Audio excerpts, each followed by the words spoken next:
এই পঞ্চদশশীলের একটা ব্যাকগ্রাউন্ড আছে, ব্যাকগ্রাউন্ডটা ভালো করে বুঝতে হবে। আগে পঞ্চদশশীল ছিল না। 1963 সালের আগে এই পঞ্চদশশীল ছিল না, বা 62 সালের আগে পঞ্চদশশীল ছিল না।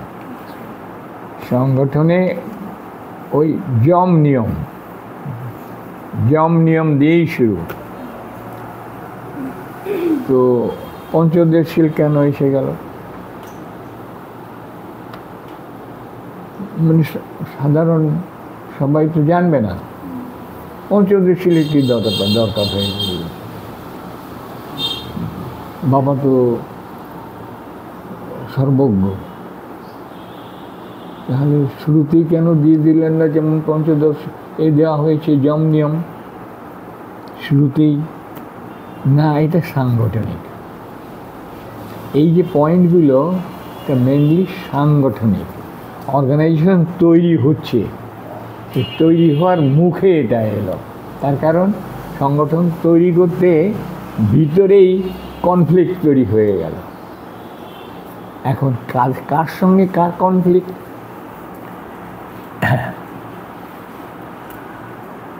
আগে তো হোল টাইমার ছিলই না, হোল টাইমার বলে কিছু নাই। তো কাজ যখন স্পিড বেড়ে যাচ্ছে, তখন স্পিডকে আরও বাড়াতে ফুল টাইমার ছাড়া গৃহী বা পার্ট টাইম দিয়ে হচ্ছে না।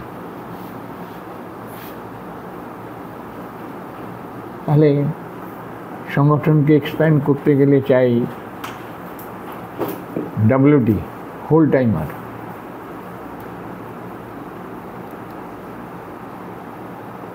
তো সংগঠনে হোল টাইমার 61-এ ছিল না, 1961 সালে। তার কারণ 1961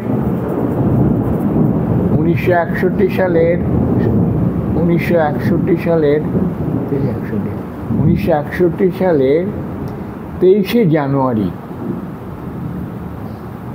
আমি সাধনা শিখি।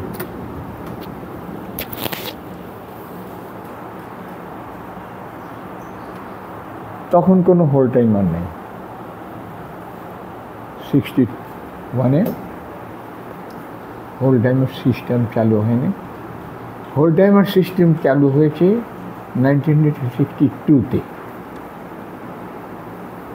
হোল টাইমার সিস্টেম স্পিডকে বাড়ানোর জন্যে হোল টাইমার সিস্টেম চালু হয়ে গেছে। তো এখন সবসময় ছিল, এখনও আছে, ভবিষ্যতেও থাকবে। আরও বেশি হোল টাইমার চাই। তার কারণ হোল টাইমারে যতটা পর্যন্ত পোস্ট আছে সবকে ফিল সমস্ত পৃথিবীতেই করতে হবে। তাহলে পৃথিবীতে করতে গেলে হোল টাইমার ডিমান্ড চিরকাল থেকে যাবে। তাই হোল টাইমার, তাহলে যে হোল টাইমার হয়েছে, যে হোল টাইমার হয়ে গেছে, এখন তার উপরে চাপ হচ্ছে আরও হোল টাইমার চাই, আরও হোল টাইমার চাই। যেমন ইনিশিয়েশনের একটা কোটা আছে, এত ধরা গেল এক রিপোর্টিং থেকে আর এক রিপোর্টিং পর্যন্ত। রিপোর্টিং তা তুমি দীক্ষা কতজন দিয়েছ? দীক্ষা লোকে নেবে, তারপরে না সে আস্তে আস্তে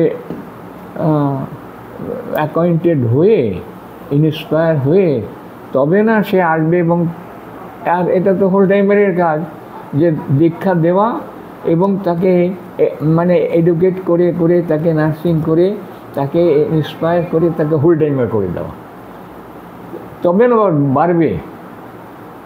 তো সেই পদ্ধতিতে হোল টাইমারের ডিম্যান্ড ক্রমেই বেড়ে যাচ্ছে। তার কারণ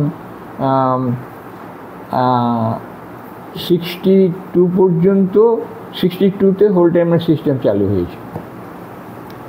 63তেই education, relief and welfare section,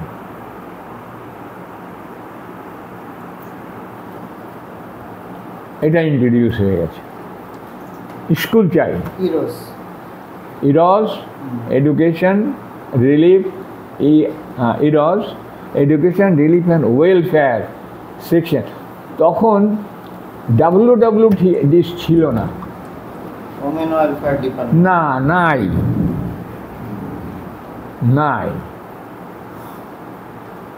আর ওই ওয়েলফেয়ার যখন এলো, ইরস এডুকেশন রিলিফ অ্যান্ড ওয়েলফেয়ার, তো WWD ওমেন ওয়েলফেয়ার ডিপার্টমেন্ট।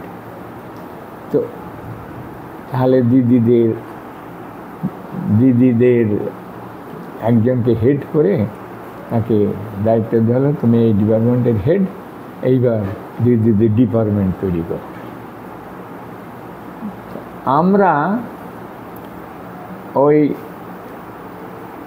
ছেলেদের মেয়েদের যেই সাধনা শিখতে চাচ্ছে তাদেরকে সাধনা শিখিয়ে দিতাম ওই WWD আসার আগ পর্যন্ত। WWD আসার পরে ওটা ছেলেদের জন্যে ওটা প্রহিবিটেড। তার কারণ এই ডিপার্টমেন্টকে তাড়াতাড়ি বাড়িয়ে তুলতে মেয়েরাই মেয়েদের কাজ করবে, মানে তাদের উপরে আরও বেশি প্রেশার এসে গেল। এখন ডিপার্টমেন্ট খুলে গেছে, তোমার ডিপার্টমেন্ট সব জায়গায় হোল টাইমার পোস্টেড হতে হবে, যা পোস্টিং রয়েছে। তো শুরু হয়ে গেল। তো এইভাবে মানে 63 থেকে স্পিড এসে গেছে, 63, 64, 65। তো হোল টাইমার আসছে, ট্রেনিং হচ্ছে, তাদের পোস্টিং হচ্ছে, এমনিভাবে একেবারে অর্গানাইজেশন ভয়ঙ্কর স্পিডে চলা শুরু করে দিয়েছে। তো এইবার বাবা তো সবাইকে ইন্সপায়ার করতেন, বেশি করে ইনিশিয়েশন দাও, বেশি করে হোল টাইমার তৈরি করো, হ্যাঁ, আবার কম্পিটিশন, বাহবা দেওয়া, হ্যাঁ, কাউকে মুচকি হেসে দেওয়া, মানে তাকে ইন্সপিরেশন দেওয়া। তো এখন হোল টাইমার তৈরি করতে একেবারে মেতে গেছে। এখন তারা তো দীক্ষা দিতে তেমন পারছে না, তারা তো নতুন। কিন্তু তার আগেই যে গৃহী আচার্যরা ছিলেন তারা তো অফিসার, প্রফেসর, লেকচারার, এটা সেটা, তাদের একটা পোস্ট আছে এবং তারা আচার্য হয়ে গেছে। অতএব তার তো কন্ট্যাক্টস আছে, অতএব তারা দীক্ষা দিচ্ছে। এখন হোল টাইমার যে তৈরি হবে তারা দীক্ষা দেবে, তবে অত ওয়েট করা যাবে না। হোল টাইমার যা মার্গী যা তৈরি আছে, যারা ইয়ং, তাদেরকে কন্ট্যাক্ট করো, তাদেরকে ইন্সপায়ার করো, তাদেরকে হোল টাইমার করো, এবং যে হোল টাইমার তৈরি করতে পারছে তাকে চেয়ার আপ করা হচ্ছে, কম্পিটিশন। তো এর ফলে একটা ভয়ঙ্কর অসুবিধার সৃষ্টি হয়ে পড়ল। তো তাহলে যারা গৃহী আচার্য, যারা দীক্ষা দিয়েছে, এইবার হোল টাইমাররা তাদেরকে অ্যাপ্রোচ করছে এবং অ্যাপ্রোচ করে পারসুয়েট করে তাদের হোল টাইমার তৈরি করে নিচ্ছে। তাহলে হোল টাইমার তো মুভ করছে, আর গৃহী আচার্য তো কোথাও পোস্টিং, সেখানে অন্য জায়গায় যাচ্ছে না, সেখানে থাকছে। আর এখন সংসার আছে, দায়িত্ব রয়েছে, সে কাজ করছে। কিন্তু হোল টাইমারের চোখ রয়েছে যে হোল টাইমার তৈরি করতে হবে। তাহলে তো সে তো দীক্ষা দেয় নাই, ওই গৃহী আচার্যরা দীক্ষা দিয়েছে, তাকে পারসুয়েট করে ইন্সপায়ার করতে করতে তাকে তৈরি করে নিল, ফুল টাইমার ট্রেনিং সেন্টার পাঠিয়ে দিল। তো তাকে তো কেউ ধরতে পারছে না, সে হ্যাঁ আসে যায়। সে তো মোবাইল একটা বিরাট এরিয়াতে তার পোস্টিং, ফুল টাইমার তৈরি করে ফেললো। প্রেশার হলো কী হয়েছে তোমার, এদিকে বন্ধ। তো প্রেশার এসে গেল ওই গৃহী আচার্যের উপরে, যে দীক্ষা দিয়েছে। তার কারণ সে বেশি তার সঙ্গে কথাবার্তা মেলামেশা এসব করেছে, তাহলে গার্জিয়ান জানে এর জন্যে সন্ন্যাসী হতে যাচ্ছে। পরিবার থেকে, আর তারাও কারো থেকে কম যায় না, অতএব তারা তাহলে এইভাবে এক জায়গায় নয়, এক জায়গায় যে ব্যাপারটা করছে না, সমস্ত যেখানে যেখানে প্রচার হয়েছে সেখানে সেখানেই এই সমস্যা এসে গেল। মানে গৃহী আচার্যদের উপর প্রেশারে। আর এই প্রেশার কী করে তৈরি হয়ে গেল না, বাবা তো চেয়ার আপ দিচ্ছে ফুল টাইমার তৈরি করলে, তো বাবার তো বড় ধস্ত রয়েছে, ফুল টাইমার তৈরি করো। কিন্তু ওরা পড়ে গেল বিপদে, এবং কেস কাবারি অনেক কিছু হয়ে গেল। কেবল কেস কাবারিই নয়, আমাদের তরফ থেকে, আমাদের সংগঠনের তরফ থেকে যে অ্যাডভোকেট ছিল, তো অ্যাডভোকেট উপরে ওদের ক্ষোভ এসে গেল। তার কারণ লিগেলি সে ডিল করছে, তো লিগেলি ডিল করছে, তাহলে তাকে স্টপ করার জন্য তারা তো পারছে না। তো তার সন্তানকে কিডন্যাপ করে নিল। তাহলে সংগঠনের সমস্যা প্রগ্রেস হচ্ছে, সমস্যা এসে যাচ্ছে। তো এই যে সমস্যা এসে যাচ্ছে, এর জন্যে তাহলে নিজেদের মধ্যেই তারা সিনিয়র মার্গী, তারা আচার্য, আমরা নতুন দীক্ষা নিয়েছি, আমরা নতুন ফুল টাইমার হয়েছি, আর বাবা চেয়ার আপ করছেন, আমরা ফুল টাইমার তৈরি করে আমাদেরকে ধরতে পারছে না, ধরছে গার্জিয়ানকে। এটা সমস্যা না,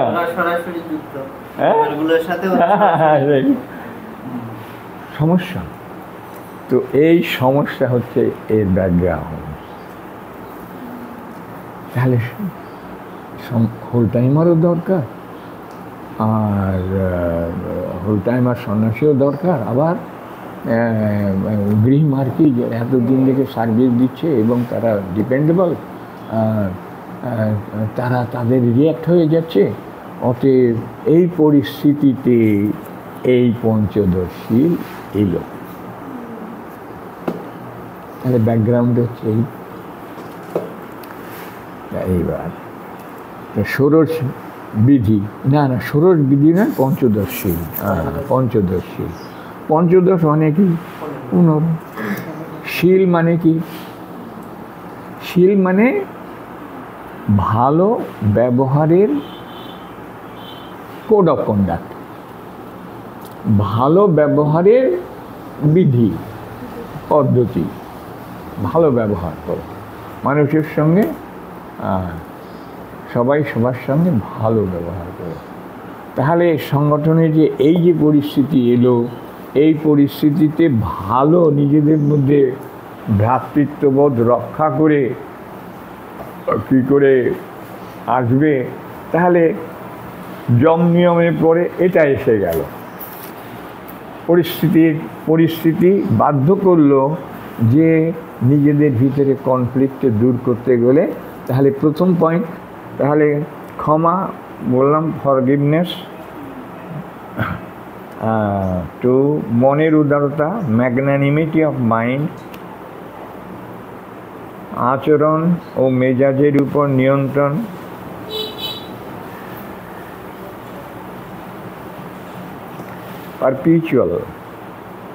perpetual restraint on behavior and temper.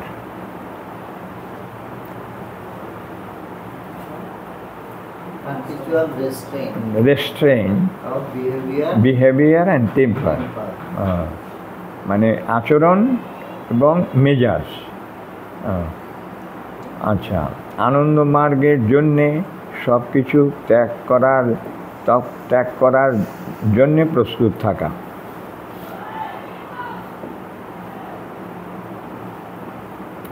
আনন্দ মার্গের জন্যে মানে for ideology. One must be ready to sacrifice everything for ideology. One must be ready. তার কারণ আনন্দ মার্গের জন্য সব কিছু ত্যাগ করার জন্য প্রস্তুত থাকা। One must be ready. আনন্দ মার্গের জন্য সব কিছু ত্যাগ করার জন্য প্রস্তুত থাকা। Readiness to sacrifice everything for ideology. Sacrifice everything. Number 5, সর্বাত্মক সংযম, all round self restraint, সর্বাত্মক আত্মসংযম। Number 6, মধুর ও সহাস্য ব্যবহার, sweet and smiling behavior.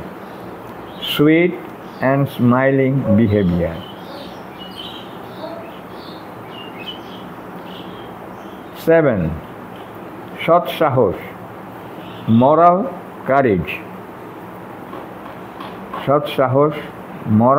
courage. অপরকে কিছু শিক্ষা দেবার আগে নিজের জীবনে তার প্রতিফলন দেখানো। Setting an example by individual conduct before asking anybody to do the same. Setting an example. Setting an example by individual conduct before asking anybody to do the same. Before asking anybody to do the same. Number 9, পরনিন্দা পরচর্চা সম্পূর্ণ বর্জন।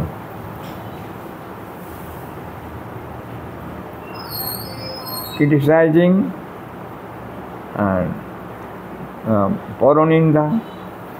পরনিন্দা পরচর্চা সম্পূর্ণ বর্জন। One must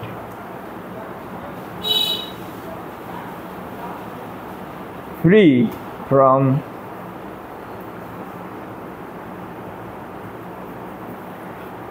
পরনিন্দা পরচর্চা। তাহলে পরনিন্দা, blaming others, criticizing and condemning others. Criticizing and condemning others. পরনিন্দা পরচর্চা সম্পূর্ণ বর্জন। কঠোরভাবে যম নিয়ম মেনে চলা। One should follow yama and niyama very strictly. কঠোরভাবে যম নিয়ম মেনে চলা। One should follow yama and niyama. Yama and niyama very strictly. আচ্ছা, 10 নম্বর হলো না? আচ্ছা, number 11 number,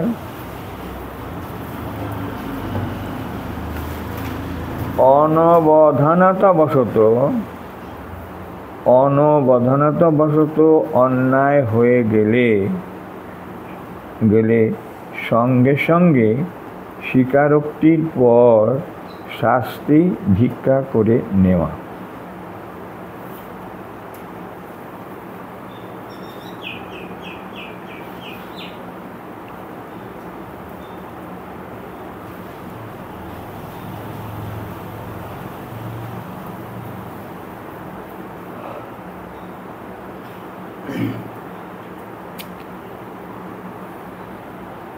unknowingly or unconsciously, if any mistake is committed, one should confess it and ask punishment for the same. 12 নম্বর হচ্ছে কেউ শত্রুর মতো ব্যবহার করলেও তার প্রতি ঘৃণা, ক্রোধ ও দাম্ভিকতার ভাব পরিহার করা।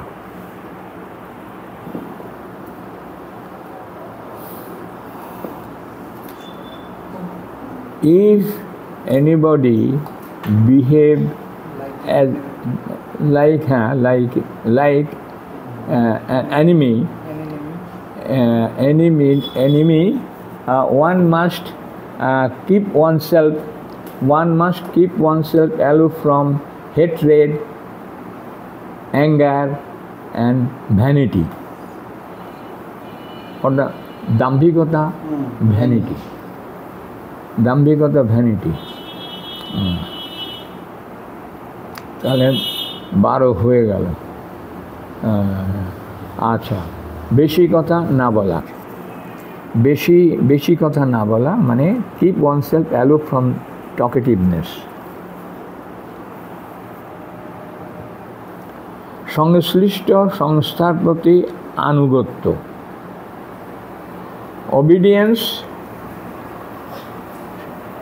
obedience towards the concerned department. Obedience towards the concerned department. concern department, হ্যাঁ, মানে সংশ্লিষ্ট সংস্থার প্রতি। সবাই তো একই কাজ করবে না, বিভিন্নতার কাজ আছে। যেমন কেউ ওই ধর্ম প্রচার করবে, কেউ ওই গান সম্পর্কে কথা বলবে, কেউ শিক্ষা সম্পর্কে কথা বলবে। এমনিভাবে বেশি কথা না বলা। সংশ্লিষ্ট সংস্থার প্রতি, তার মধ্যে সংশ্লিষ্ট সংস্থাও রয়েছে, অতএব তার অনুগত থাকতে হবে। তার কারণ অন্য ডিপার্টমেন্ট দ্বারা ইনফ্লুয়েন্স হতে চাইবে না, তাদের নিজের প্ল্যান প্রোগ্রাম রয়েছে, আর সেইভাবে চলতে হবে। সংশ্লিষ্ট সংস্থার প্রতি আনুগত্য। আর 15 নম্বর হচ্ছে দায়িত্ব জ্ঞানের পরিচয় দাও। দায়িত্ব জ্ঞানের পরিচয় দেওয়া।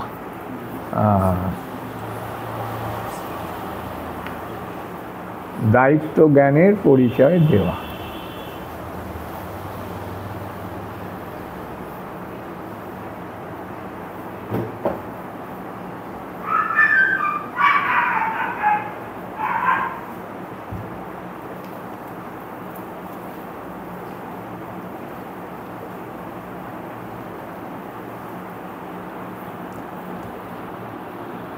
One should give evidence for his sense of responsibility. এটা ট্রান্সলেট হলো, ওখানে তো ইংরেজি পাওয়া যাবেই, অ্যাপ্রোপ্রিয়েট ইংলিশ সেখানে আছে। 15 মানে দায়িত্ব জ্ঞানের পরিচয় দেওয়া।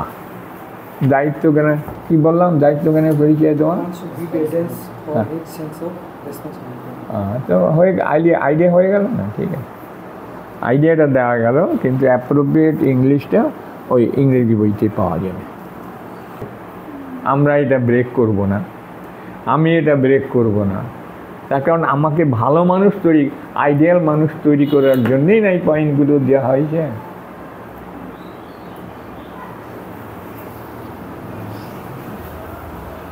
না, এখন যদি এর মধ্যে না, এখন বলার কিছু আছে। যেমন ক্ষমা বলতে আমরা কি বুঝি?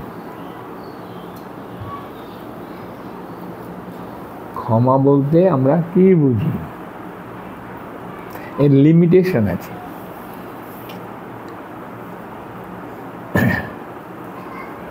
ক্ষমার লিমিটেশন আছে।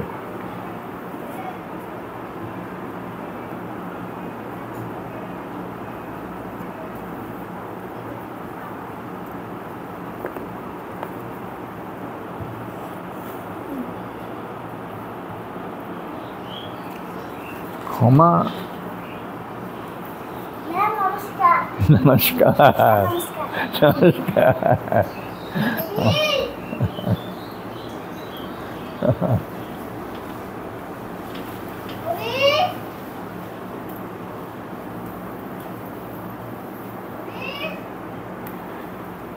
যদি কেউ কোনো ইন্ডিভিজুয়ালের এগেনস্টে কিছু ক্ষতিকর কিছু করে ফেলে, সেক্ষেত্রে যার এগেনস্টে করা হয়েছে সে চাইলে ক্ষমা করে দিতে পারে। মানে ইন্ডিভিজুয়াল ইন্টারেস্ট আর কালেকটিভ ইন্টারেস্ট, দুটো ইন্টারেস্ট আমাদের আছে, ইন্ডিভিজুয়াল ইন্টারেস্ট আর একটা কালেকটিভ ইন্টারেস্ট। যে ইন্ডিভিজুয়াল ইন্টারেস্টের এগেনস্টে গেছে, করে ফেলেছে, তাকে ফরগিভ অ্যান্ড ফরগেট, এটা করাই বাঞ্ছনীয়। কিন্তু কালেকটিভ ইন্টারেস্টের এগেনস্টে কেউ চলে গেছে, on behalf of collectivity I have no right to forgive and forget. সেখানে তাকে মানে সোশ্যাল অথবা লিগ্যাল যা পানিশমেন্ট হওয়া দরকার তাকে সেই পানিশমেন্টই নিতে হবে। আমি কি বোঝাতে পারলাম?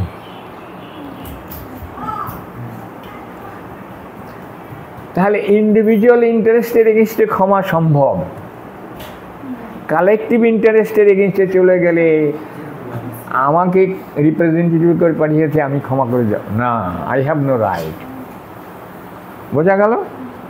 তাহলে ক্ষমার লিমিটেশন হচ্ছে এটা ইন্ডিভিজুয়াল যে তার গ্রেটনেস, সে ক্ষমা করে দিয়েছে, কিন্তু কালেকটিভিটি তো ক্ষমা করছে না, তার স্টেপ নিতে হবে, লিগ্যাল স্টেপ নিতে হবে, সোশ্যাল স্টেপ নিতে হবে। তাহলে দুটো ইন্টারেস্ট রয়েছে, একটা কালেকটিভ ইন্টারেস্ট, একটা সেলফ ইন্টারেস্ট, একটা কালেকটিভ ইন্টারেস্ট। আমার ইন্টারেস্টের এগেনস্টে কেউ কিছু করে ফেলেছে, আমি ফরগিভ অ্যান্ড ফরগেট করতে পারি। এটা ম্যাগনানিমিটি, মনের উদারতা পরেই আসছে পয়েন্টটা। সেটা হচ্ছে নেক্সট পয়েন্ট হচ্ছে আচরণ ও মেজাজে না মনের উদারতা। মানে মন যত সংকীর্ণ হবে তত খটমাটা হবে, আর মন যত ব্যাপক হবে, বিস্তৃত হবে, তখন তার মধ্যে মনের উদারতা থাকলে সে তার বিচার শক্তিও পারফেক্ট হবে এবং ওই নিউ হিউম্যানিস্টিক আউটলুক দিয়ে সে সব কিছু করতে পারবে। আর যার মনের উদারতা নাই, তাহলে সে প্রতিশোধ নিতে চাইবে, তো প্রতিশোধ নিতে চাইলেই তো সেখানে খটমট। তাহলে ইন্ডিভিজুয়াল ইন্টারেস্টের এগেনস্টে যদি কেউ যায়, সে ফরগিভ অ্যান্ড ফরগেট করতে পারে, কিন্তু কালেকটিভ ইন্টারেস্টে আমাদের তো সোসাইটিতে কাজ করতে হবে, অতএব সেখানে আমাদেরকে বিচার করতে হবে যেটা ইন্ডিভিজুয়াল ইন্টারেস্ট না collective interest. The collective interest on behalf of collectivity আমি ফরগিভ করে দিলাম না, আই হ্যাভ নো রাইট। এটা বুঝে নিতে হবে যে কোথায় আমি ক্ষমা করতে পারি, কোথায় ক্ষমা করতে আমার অধিকারই নাই। এই তারপর ব্যাকগ্রাউন্ডে যেমন বললাম, ব্যাকগ্রাউন্ডে যেটা বললাম, সে ব্যাকগ্রাউন্ড না জানলে এটাকে বোঝা একটু অসুবিধা। ব্যাকগ্রাউন্ডে বললাম যে এই পরিস্থিতিতে এই কন্ডাক্ট রুলগুলো দেয়া হলো, আর সব মার্গের জন্যেই এটা দেওয়া হলো, সব হোল টাইমারের জন্যে এটা দেওয়া হলো। তাহলে তাকে ফর্মুলেট করে সেইভাবে দিতে হলো। তাহলে আমরা যদি এগুলো ঠিকভাবে ফলো করি, তাহলে আমাদের ব্যবহারটা একেবারে রিফাইন অ্যান্ড পারফেক্ট হয়ে যাবে।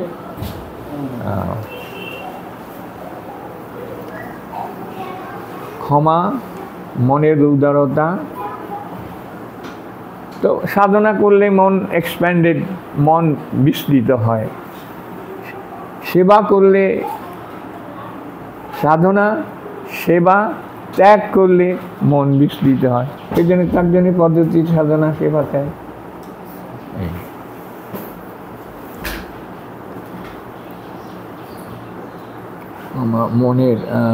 মনের উদারতা, আচরণ ও মেজাজের উপর নিয়ন্ত্রণ। Perpetual restrained on behaviour and temper. আমাদের অনেক কমপ্লিকেটেড হয়ে যায়। কনফ্লিক্ট, ওটা ফরগিভ অ্যান্ড ফরগেট হতে অসুবিধা হয় আমরা যখন নিজেরা রেগে যাই। রেগে গেলে তো আমারও তো আচরণের প্রতি কন্ট্রোল থাকে না। তাহলে এমন একটা কথা বলে দিলাম যে সেটা ভুলতে পারছে না। আচ্ছা, এই যে ব্যাপারটা, এটা মনে রেখে তবে ব্যবহার করতে হবে। তাহলে ফর অ্যান্ড এগেনস্ট, মানে এটাকে চিন্তা করে তারপরে কথা বললে তার উপরে অবশ্য কন্ট্রোল থাকবে। আর আমি যদি, আমাকে আঘাত করলো আর আমি চিন্তা ভাবনা করার আগে আমি রিয়্যাক্ট করলাম, উল্টোপাল্টা হয়ে যেতে পারে।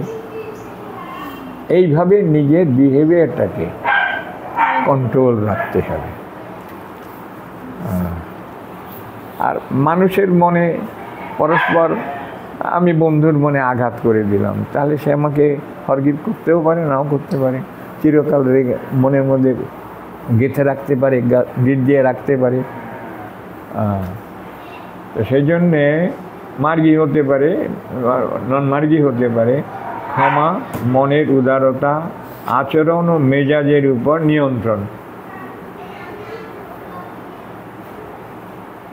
আচরণ আমরা বুঝি বিহেভিয়ার, কথাবার্তা, চাল চলন, এগুলো আচরণ। আর মেজাজ মানে টেম্পার। ফট করে রেগে যায় কেউ, আর ফট করে কিছু বলে দেয়, অবস্থাকে আরও কমপ্লিকেটেড করে দেয়। সেই জন্যে রাগাও মনকে স্থির রাখতে হবে, আর ফট করে কিছু বলার দরকার নাই। ওই যে যারা মানে হিরোইজম, মানে দাদাগিরি করে, তারা আর কন্ট্রোল থাকে না, সঙ্গে সঙ্গে বলে দেয়। তাহলে এমনকি পুরো জীবনের জন্যে তাদের সম্পর্ক ডিস্টার্ব হয়ে গেল।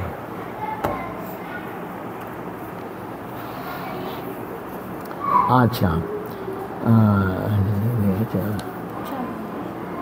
চার না? আচ্ছা, সময়ের কথা বলতে হবে। সময় শেষ। তাহলে আজকে 4 নম্বর পর্যন্তই হলো।